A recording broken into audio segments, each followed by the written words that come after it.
TMC સાંસદ અને પૂર્વ ક્રિકેટર યુસુફ પઠાણની મુશ્કેલી વધી છે। પૂર્વ ભાજપ કોર્પોરેટર વિજય પવારે સીએમને પત્ર લખ્યો છે।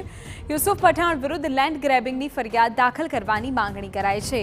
મનપા કમિશનરે દબાણ દૂર કરવા સમય આપવો જોઈએ નહીં તેવું કહેવાયું છે।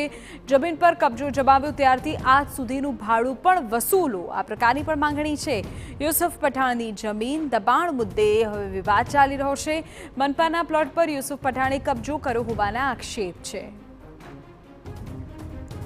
પ્રશાંત ગજર પર સંવાદદાતા પૂરી જાણકારી આપી રહ્યા છે। જી પ્રશાંત।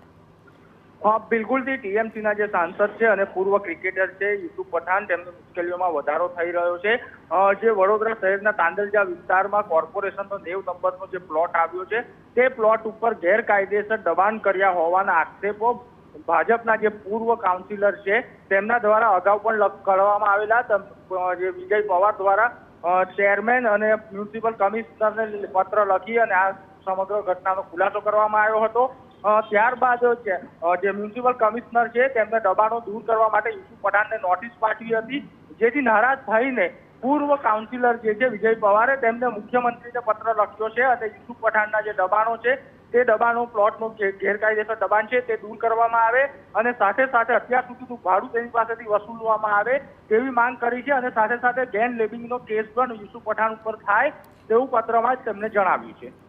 બિલકુલ પ્રશાંત, આભાર વિગતો બદલ। તો હવે જોવું રહ્યું કે મુખ્યપ્રધાને લખાયેલા પત્ર બાદ આગામી શું કાર્યવાહી થાય છે।